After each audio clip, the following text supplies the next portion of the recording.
Falar sobre um homem que quase tem na verdade tem pouquíssimas referências dele.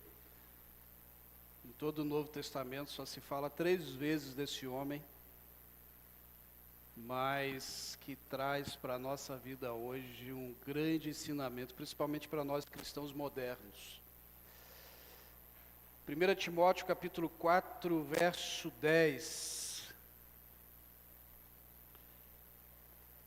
Pois Demas, amando este mundo, abandonou-me e foi para Tessalônica. Crescente foi para a Galácia e Tito para a Dalmácia. Eu queria orar com você mais uma vez. Feche seus olhos. Pai, em nome do Senhor Jesus, fale conosco. Revele tua vontade para as nossas vidas nessa noite. Com esse tema, ó Deus, termine bem. Pois, Senhor, muitos começam bem na carreira cristã. Muitos têm começado bem na vida com o Senhor, mas não têm terminado bem. Têm se afastado. Têm deixado o Senhor em segundos planos. Mas que hoje, ó Deus, possamos entender que o melhor que começar bem é entender que o término precisa ser melhor. É assim que eu oro em nome de Jesus. Amém e amém.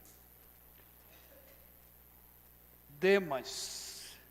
Não sei se você já leu ou ouviu esse nome aí no Novo Testamento. Pouquíssimo falado, ele aparece somente em Filemão 24, verso 24.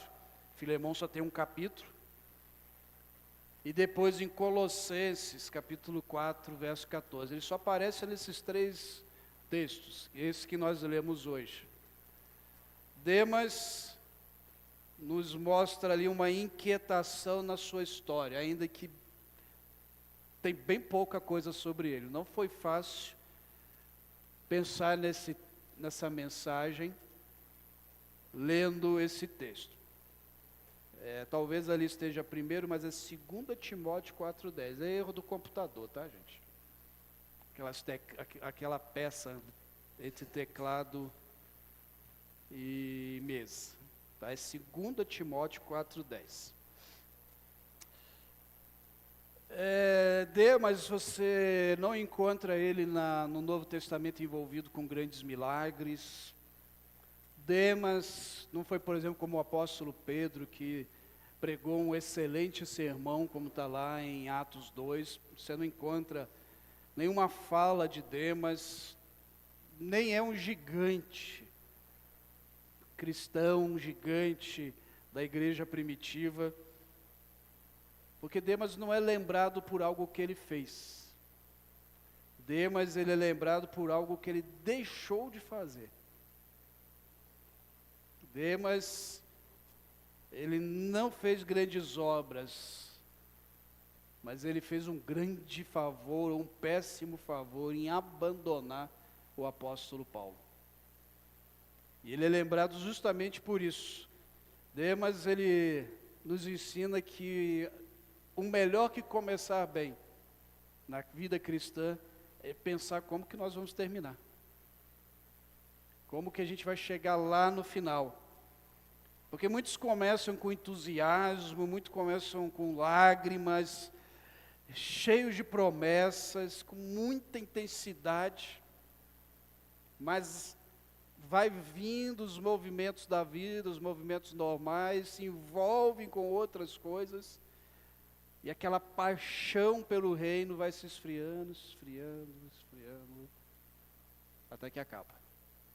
Isso aconteceu com Demas. Ele, no meio do percurso, ele se perdeu na sua jornada, atalhos sedutores que vieram sobre ele. O apóstolo Paulo, ele vai dizer que Demas amou o mundo. Queridos, o mundo, ele sussurra nos nossos ouvidos. Ele diz coisas do tipo: venha, aqui é mais fácil, aqui é mais confortável, aqui não tem exigências. Disfarçado, logicamente, esses sussurros. Você já imaginou? Demas foi um homem que caminhou lado a lado com o apóstolo Paulo, que, na minha opinião, depois de Jesus Cristo, é o homem mais grandioso dentro do Novo Testamento. Jesus, a gente compreende ali, é o Salvador e Senhor das nossas vidas, mas dentro da obra que o Senhor chamou, o apóstolo Paulo foi fantástico. Quase todo o Novo Testamento é escrito pelo apóstolo Paulo, 13 livros. E alguns ainda atribuem o Hebreus ao apóstolo Paulo, tem lá minhas dúvidas. E esse homem andou do lado desse homem. Esse homem foi chamado de colaborador pelo apóstolo Paulo. Ele viu milagres, ele viu os grandes feitos, ele viu Paulo pregando e pessoas se arrependendo, mas ele se deixou ser seduzido. Ele se deixou levar. O mundo nos seduz, irmãos. E não é muito diferente do que aconteceu com Jesus em Mateus capítulo 4. Daqui a pouco eu falo um pouco mais sobre esse texto. Onde o diabo ali tenta seduzir Jesus com um monte de promessas falsas. Como eu disse, Demas foi um homem que andava lado a lado com o apóstolo Paulo, como diz Filemão 1, ou melhor, Filemão 23, 24, só tem um capítulo, como eu disse, Filemão. E lá diz: saudam-te, Epáfras, meu companheiro de prisão por Cristo Jesus, Marcos, Aristarco, Demas e Lucas, meus companheiros. Lucas, que escreve o Evangelho de Lucas e que escreve Atos. E Demas está na mesma linha, está no mesmo patamar que Lucas, cooperadores. E esse título, ele não era dado por Paulo para qualquer um. Cooperador. Eles eram homens provados, firmes, comprometidos. Mas mesmo assim, Demas se deixou levar pela paixão desse mundo. Paulo vai dizer algo muito triste quando ele fala de Demas no 2 Timóteo 4,10, como você leu.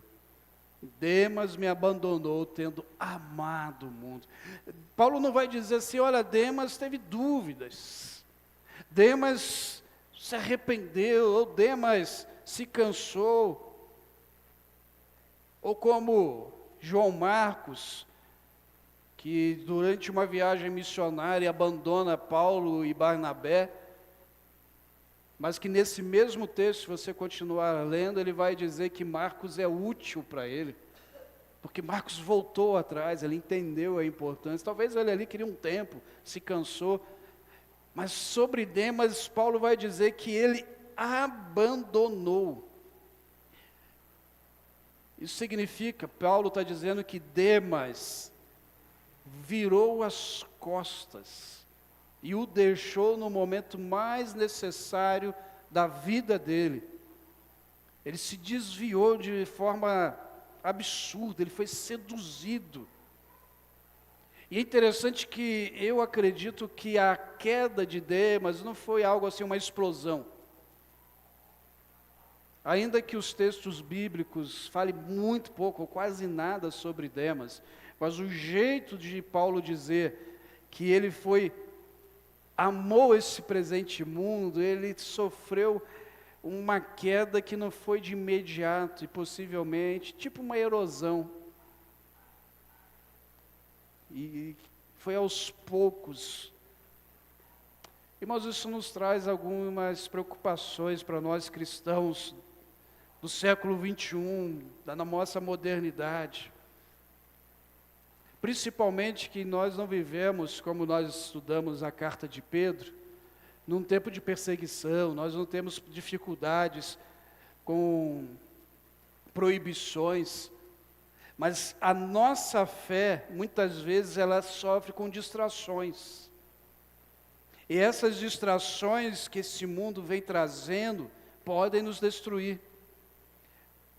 Hoje, talvez, a gente olha para a nossa geração, uma geração que é muito informada, Temos informações assim fantásticas, mas somos desorientados.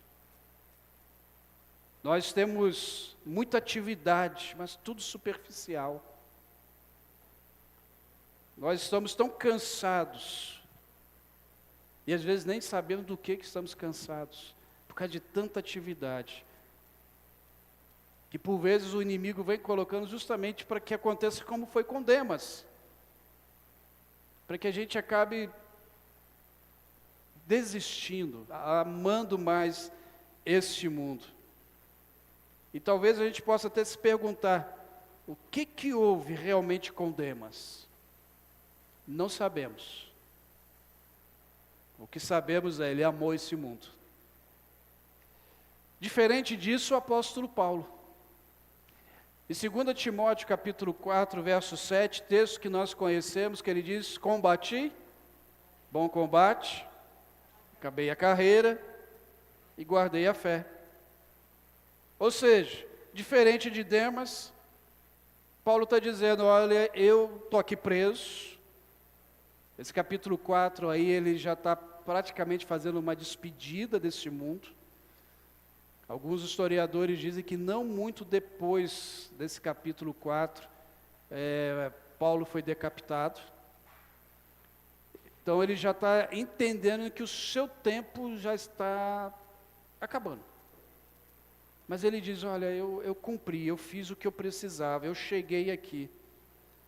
E não estou arrependido. Talvez isso é que doeu mais no coração do apóstolo Paulo com relação a Demas. Porque ele não chegou até o final. Até lá aonde poderia dizer como o apóstolo Paulo, olha, guardei a fé. Combati um bom combate. Eu estou pronto. Sabe, queridos, eu percebo e a gente vê isso de forma muito clara no meio cristão, de quantas pessoas estão começando muito bem.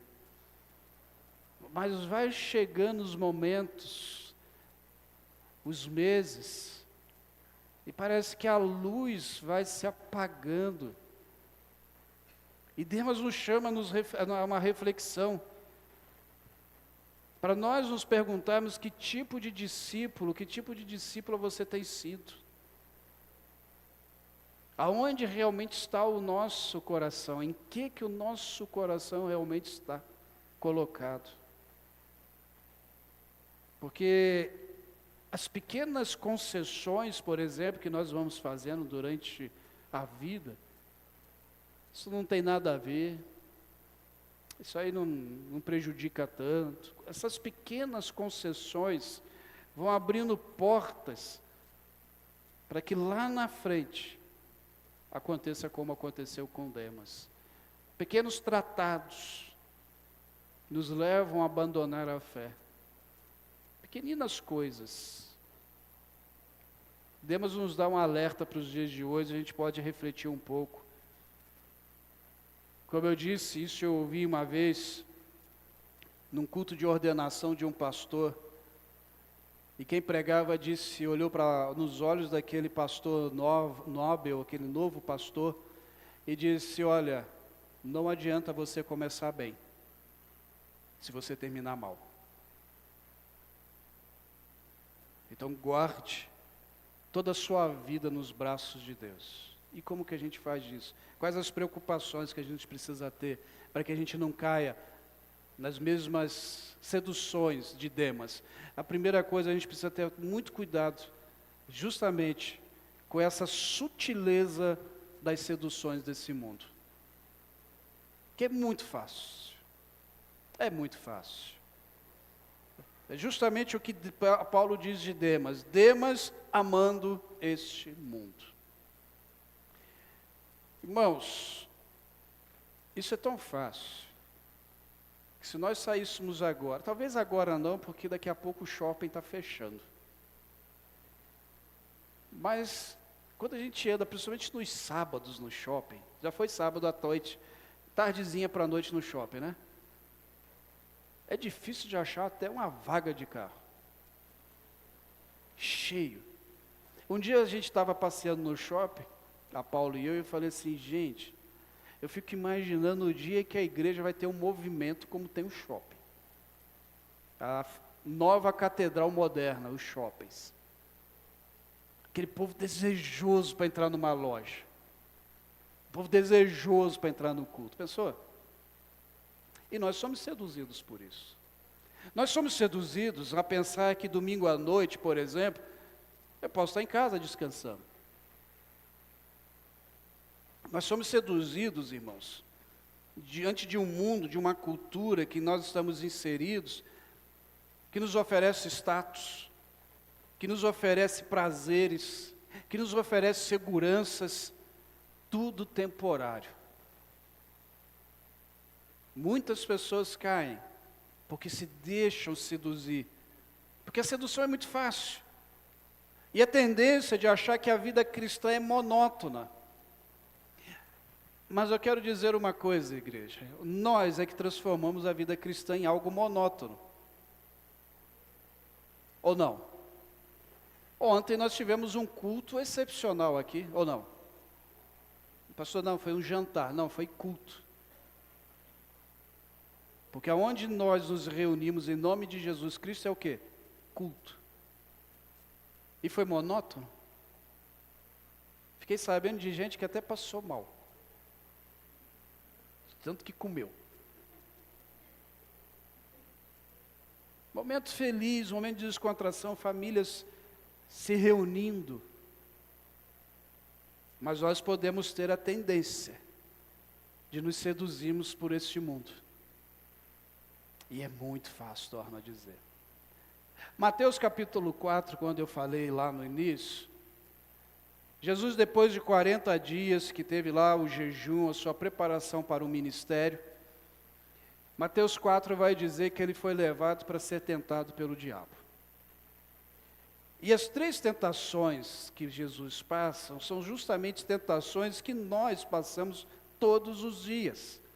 A primeira tentação é justamente sobre provisão, sobre cuidado. O verso 1 a 3 diz que então foi conduzido Jesus pelo Espírito ao deserto para ser tentado pelo diabo, e tendo jejuado 40 dias e 40 noites, teve fome. E chegando-se a ele, o tentador disse: se tu és filho de Deus, manda que essas pedras se tornem pães. Ainda que a tentação é sobre comida, mas tem algo no verso aí que precisa ser destacado, que nos chama a atenção, que é o diabo querer colocar em dúvida justamente a filiação de Jesus, a sua integridade. Que ele pergunta: se tu és filho de Deus, transforma. Ou seja, se tu és filho de Deus, por que você está passando por isto? Por que você está passando fome? Por que está sofrendo desse jeito? Transforma então essas pedras e come, transforma em pão e coma. Jesus poderia fazer isso? Se você conhece a história da multiplicação dos pães, você sabe que ele poderia, mas ele não está ali para dar ouvidos ao diabo. E o diabo, ele vai justamente pegar ali naquele cuidado, colocando em xeque, tentando, ou melhor dizendo, em xeque a filiação de Jesus. E muitas vezes, quantas pessoas se afastam porque passam por privações, passam por dificuldades, até falta do necessário, e perguntam-se: onde está Deus? Cadê Deus? Não seria a mesma coisa que o diabo queria ouvir de Jesus? É verdade. Por que eu estou passando fome se eu sou filho de Deus?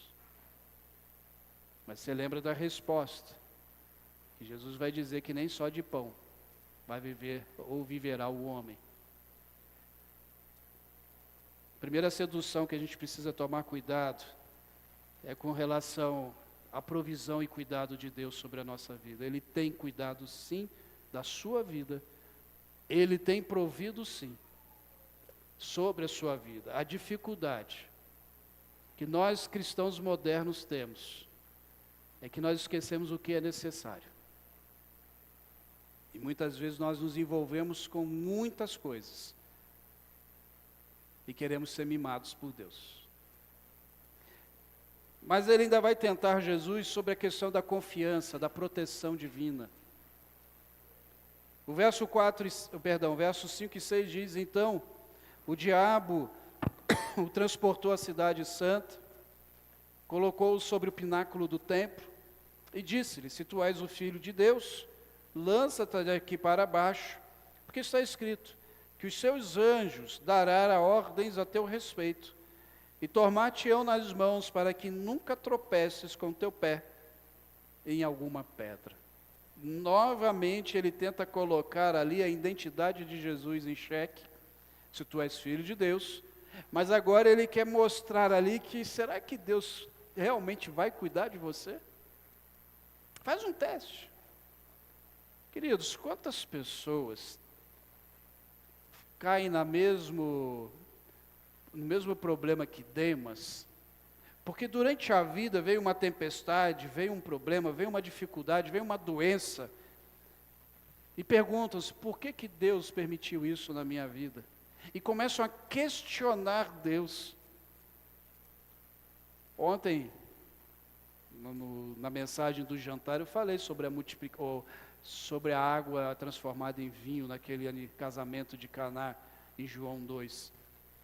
A presença de Jesus na nossa vida não significa que nós não vamos mais ter dificuldades. Jesus estava numa festa e acabou o vinho. Problema.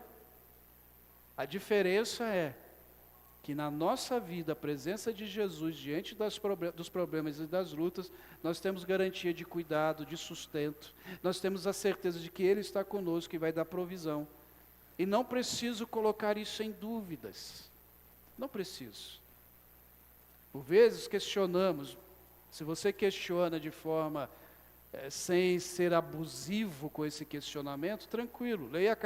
Leia o livro de Jeremias, que ali você vê questionamentos do profeta com Deus toda hora. Mas nunca questione Deus sobre o cuidado dele sobre a sua vida.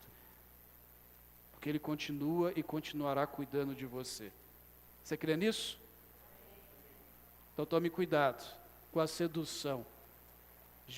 Essa sedução de que Deus não se importa com você.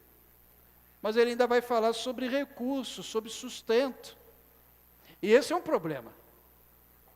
O verso 8 e 9 diz que novamente o transportou o diabo a um monte muito alto e mostrou-lhe os reinos do mundo e a glória deles, e disse-lhe: tudo isso te darei, se prostrares e me adorares.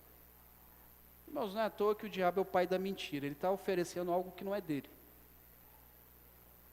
Tudo isso te darei. Ele vai dar o quê? Não é dele. Segundo, a gente começa a perceber que muitas pessoas se afastam porque foram buscar algo que não era para ser buscado na vida com Jesus, que é a tal da prosperidade, não a prosperidade bíblica, mas a prosperidade financeira, e você sabe do que eu estou falando. Não é errado e não é incomum um cristão ficar rico porque se tornou um cristão. E você já me ouviu falar sobre isso aqui na igreja. Pessoas que por vezes tinham uma vida totalmente bagunçada financeiramente, até ganhava bem, mas devido à ausência ou vazio de Cristo na vida dela, não sabia administrar. Essa pessoa conhece Jesus Cristo, essa pessoa segue Jesus, ela vem para uma igreja e ali começa a entender que ela pode organizar a vida dela, e daqui a pouco você vê essa pessoa bem. Eu já vi pessoas assim, que depois que foi para a igreja, não em busca de prosperidade financeira, mas recebeu a prosperidade que a Bíblia diz, que a vida é eterna. Essa é a vida próspera que o Senhor nos promete, a vida em abundância que o Senhor nos promete. Mas pessoas, e você deve conhecer outras assim, que quando entenderam e botaram a vida em dia, sobrou dinheiro, fez boas aplicações, e hoje estão bem. E estão abençoando o reino. Mas existem pessoas, e isso tem muito na nossa modernidade, que vão atrás disso, e existem, infelizmente, aqueles que oferecem isso. Mas quando eu olho para a Bíblia, quem ofereceu riqueza não foi Deus. Quem ofereceu riqueza foi o diabo. O que o Senhor nos ofereceu foi a salvação em Cristo Jesus. O que passar disso, e passa disso, é lucro. Porque além da salvação, nós temos uma vida abençoada. Além da salvação, temos uma vida que é protegida por Deus. Ele nos dá muito mais do que pedimos ou pensamos, você sabe disso. Mas somos seduzidos por este mundo a seguir outros caminhos. Quantas vezes você já não ouviu falar que igreja tira dinheiro das pessoas? Você nunca ouviu isso? Porque eu ouço quase que toda semana. Seduzidos por este mundo, como o diabo fez com Jesus naquele monte.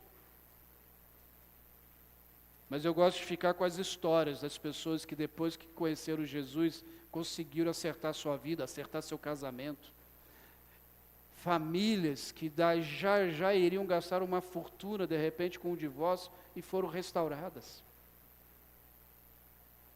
Porque o Senhor, Ele nos garante vida e vida em abundância. Primeira coisa que você precisa tomar cuidado para você não cair no mesmo erro de Demas. Cuidado com esses oferecimentos, com as sutilezas desses oferecimentos que o mundo traz. Mas uma outra coisa que Demas me ensina, e provavelmente deve ter sido isso que aconteceu com ele, é de não suportar as pressões. O verso 10 que lemos diz que ele abandonou o mundo, a Paulo, porque ele amou o mundo.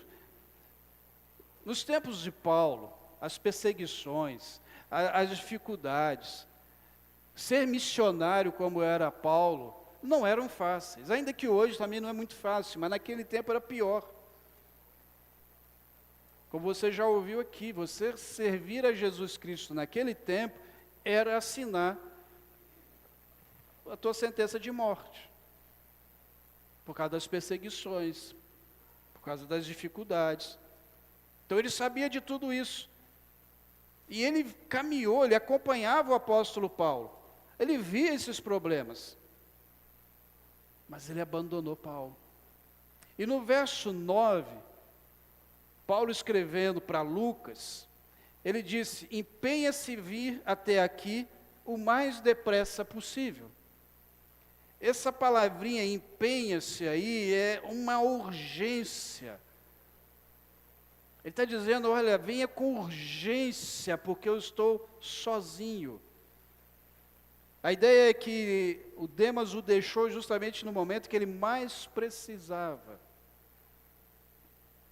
E como isso é tão comum, de sermos abandonados por pessoas que investimos a vida nos momentos que mais precisamos.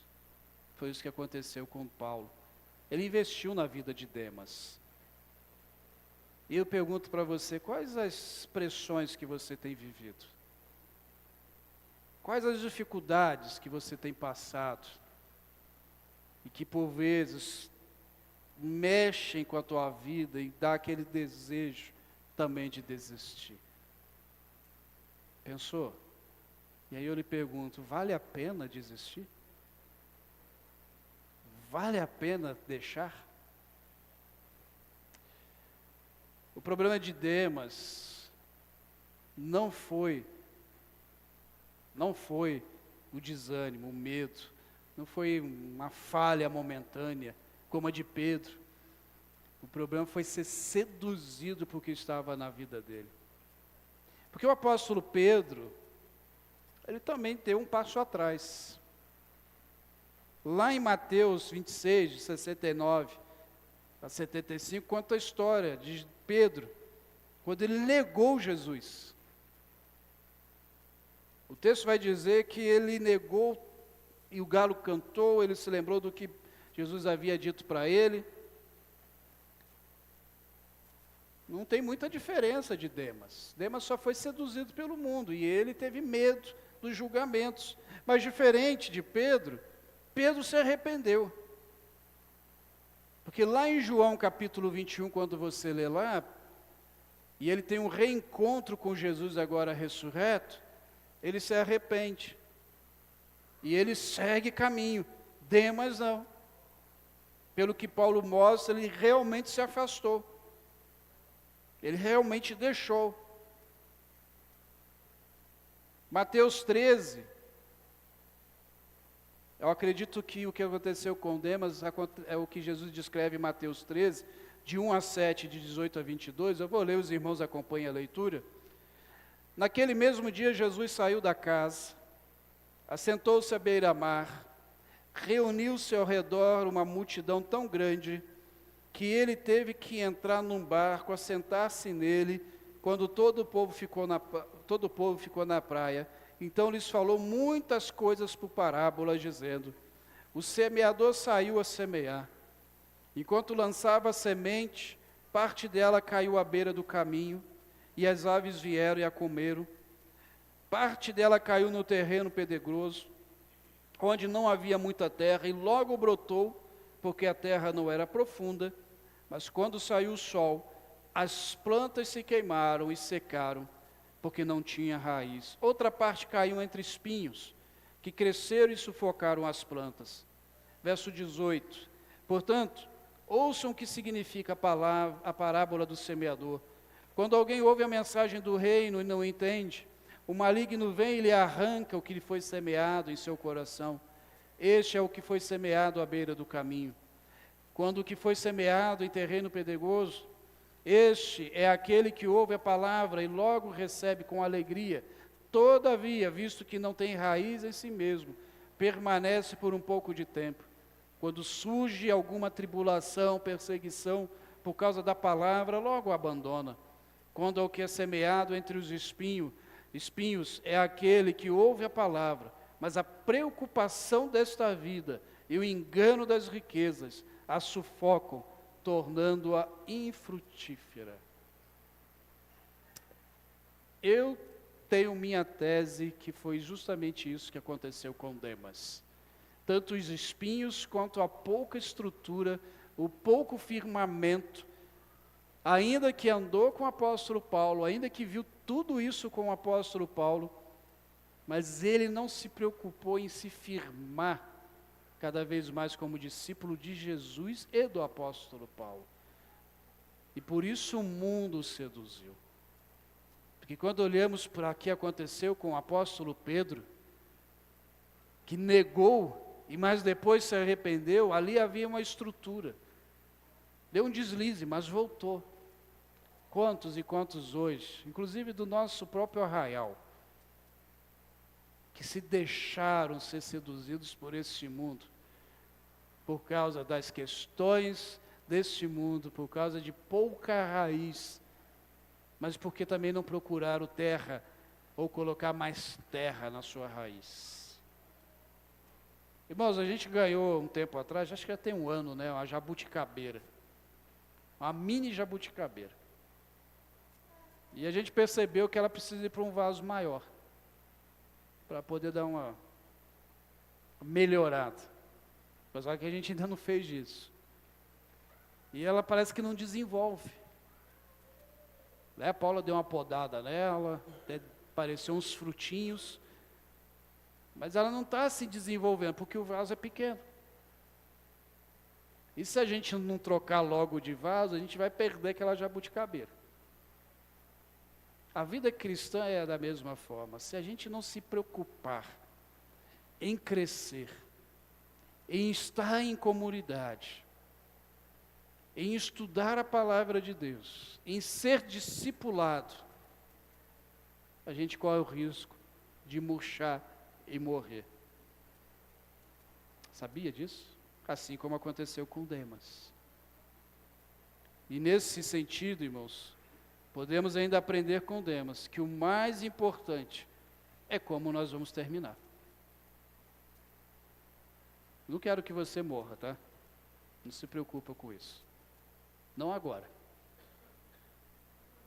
Mas é como que você vai chegar lá na frente com a sua carreira, com a sua vida cristã.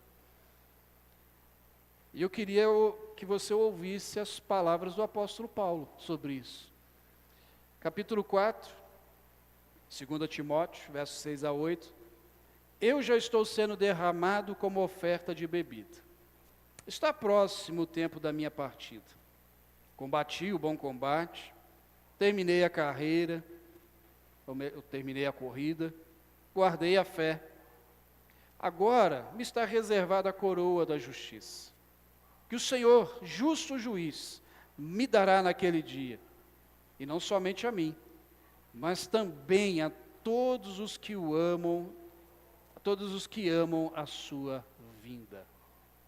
Paulo, ele está lembrando da sua jornada, ele está lembrando do seu chamado, que está lá em Atos.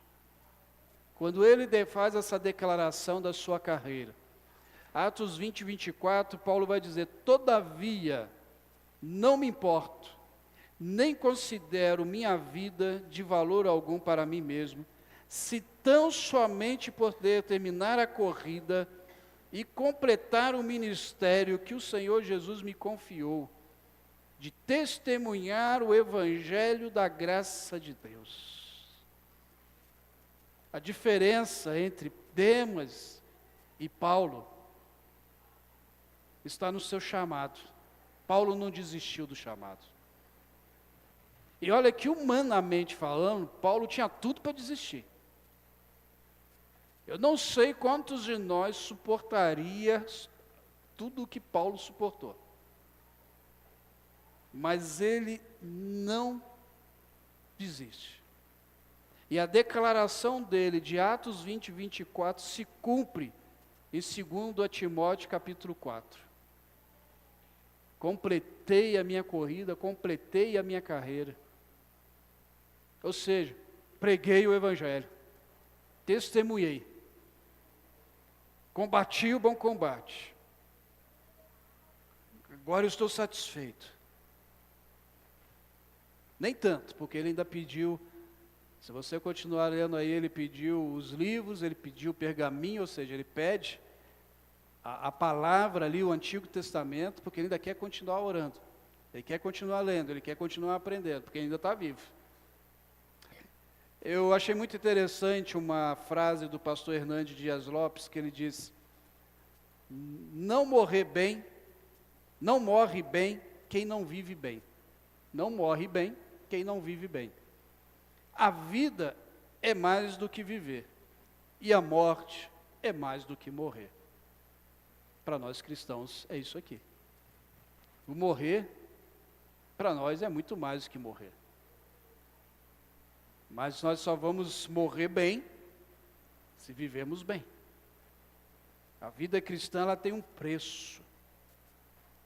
E muitas vezes as pessoas entram na vida cristã esquecendo do preço que ela tem. O preço do discipulado.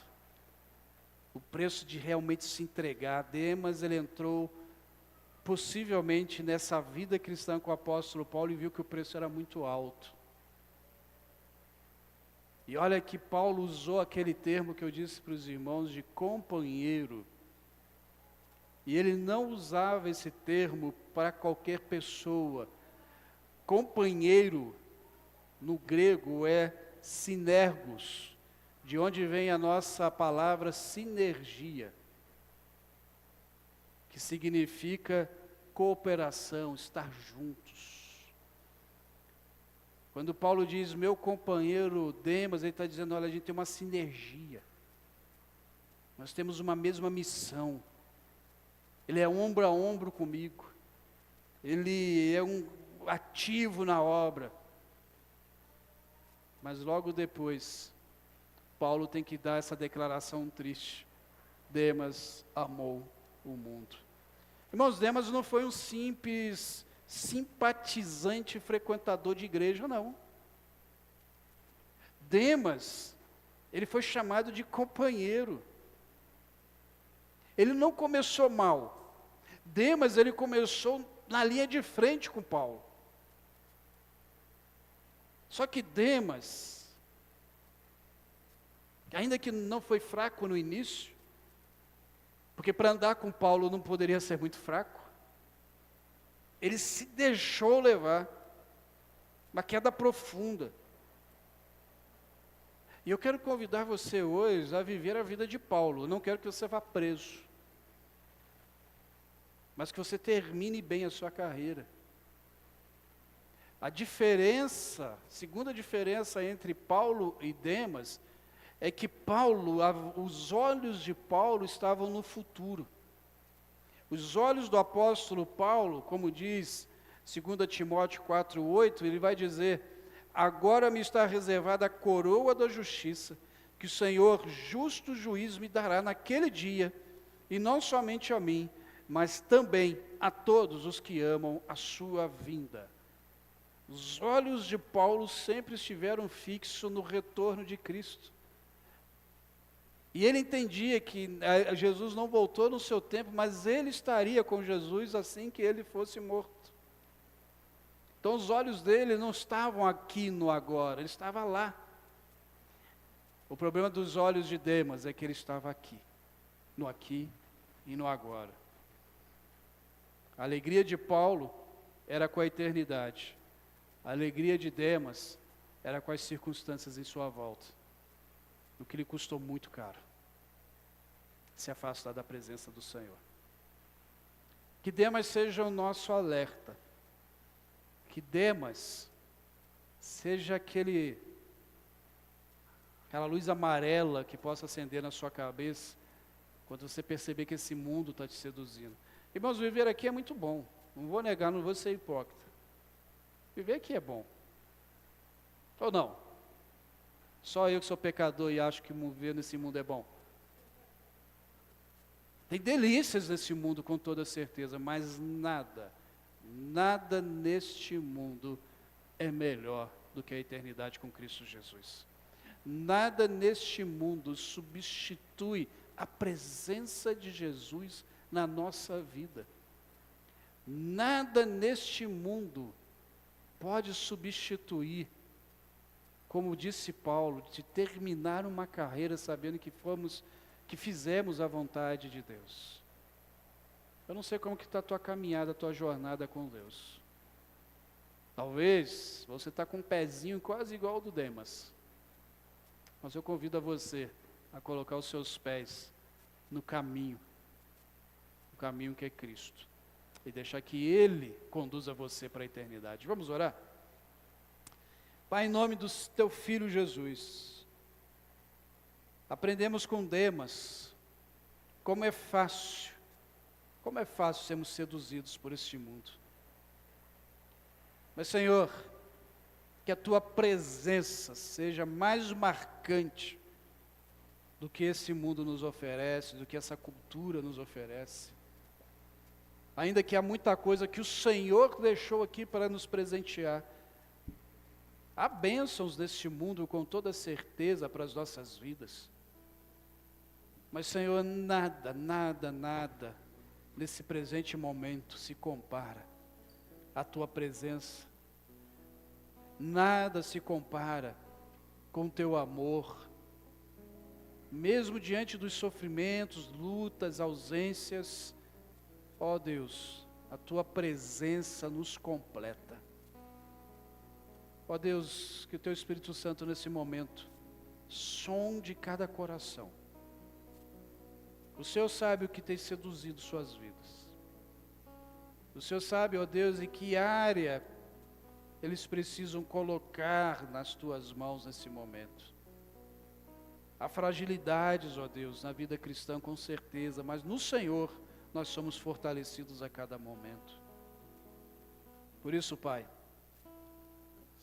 se durante essa semana o Teu povo for seduzido, ó Deus, que eles se lembrem de Demas e da importância de estar na Tua presença, de suportar a pressão e de olhar, ó Deus, para o futuro, assim como fez o apóstolo Paulo, sabendo que nos está reservado a cada um de nós a coroa da justiça, e que ansiemos, ó Deus, a Tua volta, na intenção de que isso aconteça a qualquer segundo. Se assim vivermos, ó Deus, com toda a certeza, não teremos nenhuma dúvida do Teu cuidado sobre nós. É assim que oro, assim que agradeço ao Senhor, em nome de Jesus. Amém e amém.